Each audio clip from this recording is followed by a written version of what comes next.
Which item in this picture do you think negatively affects people's health more than anything else? Alcohol?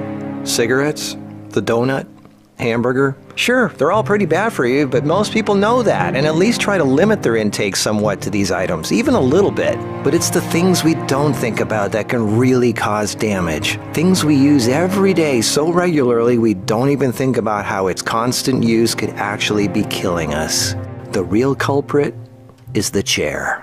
We were given legs for a reason. Most third world cultures don't even have chairs, and they walk an average of 10 miles a day. We in the modern world, on the other hand, spend most of our entire waking days sitting down. People go right from bed to sitting on the toilet, after which they sit at the breakfast table, then they sit in the car as they drive to work and spend the entire day sitting at a desk, only getting up to sit in the toilet and in the cafeteria. Then they sit in the car to drive and sit at the local bar for happy hour. Then when they've had enough of that, they go drive home and spend the rest of the day sitting in a comfortable chair watching TV before they crawl to bed to recover from all the physical exertion that day. And when people go out, they sit at a restaurant or a movie theater. Sitting all day is far worse for you than you might think. A 2010 American Cancer Society study following over 123,000 people from 1993 to 2016 found these alarming results. People who were inactive and sat for over 6 hours a day were 94% more likely to die during the time period studied than those who were physically active and sat less than 3 hours a day.